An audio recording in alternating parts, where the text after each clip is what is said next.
السلام علیکم ورحمۃ اللہ۔ ماہ شعبان المبارک اور خصوصاً 15 شعبان کے اعمال کی ہم ایک سیریز لے کر چل رہے ہیں، تو اسی کے سلسلے میں آج پھر ایک چھوٹا سا عمل لے کر حاضر ہوں کہ جب ہم شب برات یعنی 15 شعبان کی جو رات ہے اس کو جب ہم جاگیں گے تو ہمیں بہترین عمل کون سا کرنا ہے؟ ایک تو ہمیں درود شریف زیادہ سے زیادہ کثرت سے ہمیں پڑھنا ہے اور اس کی کوشش کرنی ہے، اور دوسرا بہترین عمل دعائے کمیل ہے۔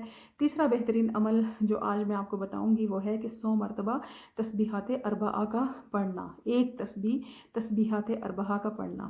کون سی تسبیح ہے؟ وہ تسبیحات اربعہ جسے کہا گیا ہے سبحان اللہ والحمد للہ ولا الہ الا اللہ واللہ اکبر۔ دیکھیے کتنی خوبصورت یہ تسبیح ہے۔ اس تسبیح کی عظمت اور فضیلت اپنی جگہ ہے الحمدللہ، لیکن جب ہم آج کی رات میں یعنی کہ 15 شعبان کی رات میں اس کا ذکر کریں گے تو اس کی فضیلتیں اور اس کا ثواب 70 گنا بڑھ کر ہمیں ملے گا انشاءاللہ العزیز۔